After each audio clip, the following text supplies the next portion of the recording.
रहा था कि चारों के चारों शंकराचार्य खिलाफ हैं। अब कम से कम 2 शंकराचार्य खिलाफ हुए तो दो को कोई ऑब्जेक्शन नहीं है, ये भी सिद्ध हो गया। क्यों? नामिका जी एक राष्ट्रीय चैनल है आपका, सब लोग देख रहे हैं। मैंने कभी ये नहीं कहा, ना आज कहा, ना आज से 10 दिन पहले कहा, ना 25 दिन पहले कहा कि चारों शंकराचार्य जो है इसका विरोध कर रहे हैं।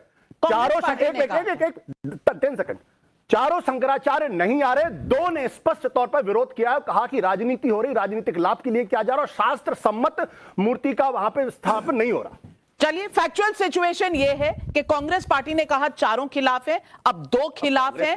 और फैक्चुअल सिचुएशन ये भी है कि उन्होंने कहा हम अभी नहीं जा पा रहे, हम बाद में जाएंगे, अभी जाना नहीं हो पा रहा। देखिए, मैं ये भी बात बता दूं, शंकराचार्य हमारे यहाँ इतनी उच्च अथॉरिटी माने जाते हैं कि वो किसी भी भूमि पूजन अथवा शिलान्यास या कितने मंदिरों की प्राण प्रतिष्ठा में आए वो पहले बता दें। और जब शंकराचार्य जी का आप कोट करते हैं तो निश्चलानंद जी का वो भी स्टेटमेंट कोट करिए, उन्होंने पूरी बात कही है कि मैं कम से कम ये कहता हूं कि मोदी सनातनी हिंदू है इसलिए वो अयोध्या में जा तो रहे हैं, अन्यथा अगर वो सेकुलर होते तो जाना ही अवॉइड कर देते। ये सेंटेंस क्यों गायब कर देते हैं? और दूसरा, मैं पार्टी के अंदर कहता हूं, ये बताइए, ये कल की पीठाधीश्वर हैं, ये धर्माचार्य हैं, इनसे बड़ी अथॉरिटी किसकी है कांग्रेस पार्टी में? अरे भाई, अपनी पार्टी में जो धर्माचार्य की बात तो मानो, फिर दूसरों को ज्ञान दो। तो अपने में तो मान नहीं रहे हैं और दुनिया भर को ज्ञान देने का प्रयास कर रहे हैं। अब जो आशुतोष जी ने कहा, मैं बिल्कुल टेक्निकल बात बताता हूं। देखिए, कोर्ट अगर कहेगा तो कोई कोर्ट यही बात कहेगा, मगर मैंने स्टेटमेंट कोर्ट किया, मैं आपको बताना चाहता हूं। 27 दिसंबर 1963 हजरत बल की मस्जिद में, जहां माना जाता मोहम्मद साहब का बाल रखा हुआ है, मुई मुकद्दस, ये खबर उड़ी कि वो बाल चोरी हो गया है। श्रीनगर से लेके, लखनऊ से लेके हैदराबाद तक दंगे हो गए। उसके बाद सरकार ने कहा नहीं साहब, वो नहीं हुआ है, वो बाल यथावत है। अब बात आई कि वो बाल कैसे माना जाए। जवाहरलाल नेहरू प्रधानमंत्री थे। अब क्या हुआ? कहा साहब हम इसकी टेस्टिंग करा देंगे, हम कार्बन डेटिंग करा देंगे। कुछ नहीं, ये तो मजहबी मामला है, तो हमारे मुल्ला मौलवी तय करेंगे। और चार्टर्ड प्लेनों से मौलवियों को वहां भेजा गया और जब उन्होंने फतवा दिया कि हां ये वही है, अब अगर कोर्ट में जाते तो क्या कहता? अब मैं दूसरी बात बताता हूं। मदर टेरेसा को सेंटहुड मिला इस आधार के ऊपर कि 2 लोगों की बीमारी बगैर अस्पताल में इलाज कराए हुए प्रार्थना के द्वारा सही हो गई। इस आधार पर उनको सेंटहुड मिला है।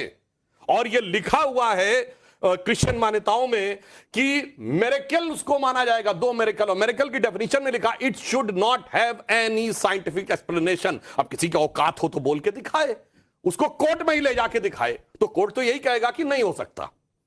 कोर्ट यही कहेगा कि टेस्टिंग कराओ। अब तो स्थिति है कि हम टेस्टिंग कराने की बात कहते हैं, ये कहते हैं मत कराओ। उस समय ये खुदाई पे के अगेंस्ट थे, अब काशी विश्वनाथ में कहते हैं रडार मैपिंग भी मत कराओ। अरे मैं तो कहता हूं खुली जितनी टेक्नोलॉजी आगे बढ़ती चली जाएगी उतना उतना वो यथार्थ सामने आता चला जाएगा। इसलिए मैंने कहा ये जितना भी प्रकार का ज्ञान है, कम से कम हमारे भगवान कोर्ट में गए, बाकी किसी के मैटर को कोर्ट में लाने की भी स्थिति हो। और हम और तो और छोड़िए, अगर इस देश की संसद ने कभी एक बार ऐसा किया है कि उसने कहा धार्मिक मान्यता कोर्ट से ऊपर, कब? शाबानो केस। उन्होंने कहा अगर शरिया ये कहता है कि तलाकशुदा महिला को मुआवजा नहीं मिलना चाहिए, तो अगर सुप्रीम कोर्ट ने कहा है तो एक्ट आएगा और सुप्रीम कोर्ट के डिसीजन को रौंद कर हम शरिया को उसके ऊपर कर देंगे। तो भाई, पर उपदेश कुशल बहु तेरे, जे आचरहि से नर न घनेरे। मैंने क्यों सुप्रीम कोर्ट का जिक्र किया?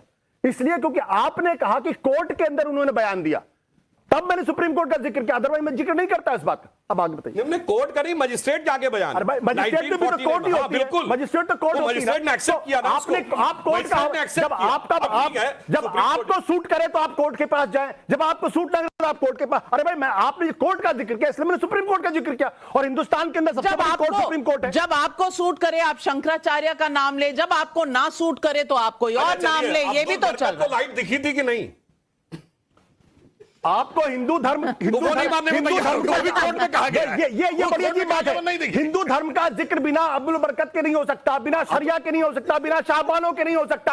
अरे भाई, आप शंकराचार्य की बात करिए, आप रामानुजाचार्य की बात करिए, आप वेद की बात करिए, उपनिषद की बात करिए, आप चारवाक की बात करिए। आपको बार बार मुसलमान इस्लाम लाने की जरूरत क्यों पड़ती है? यही सवाल है। और हर्षवर्धन, हमें लाने की जरूरत पड़ती है भाई। अभी मैं तो नहीं लेके आया शरिया का जिक्र, मैंने तो शाहबानों का जिक्र नहीं किया, इसलिए कि भारत का संविधान दुनिया का इकलौता सेकुलर देश है जहां पर शरिया के सारी चीजें संविधान में आ गया, वरना एक सेकुलर देश। इसलिए मैं बताता हूं, सुनिए मैं बता रहा हूं भाई, अमेरिका के अंदर डिबेट होती है तो कोई क्रिश्चियन कहता है कि हिंदू धर्म, हाँ मैं बता रहा हूं, कभी कोई सुनिए, कहता ये है देश मैं बता रहा हूं इसलिए कि ये देश आजाद हुआ। सऊदी अरबिया में होता अब है तो सुनिए। कहता है हिंदू धर्म में ऐसा हो रहा।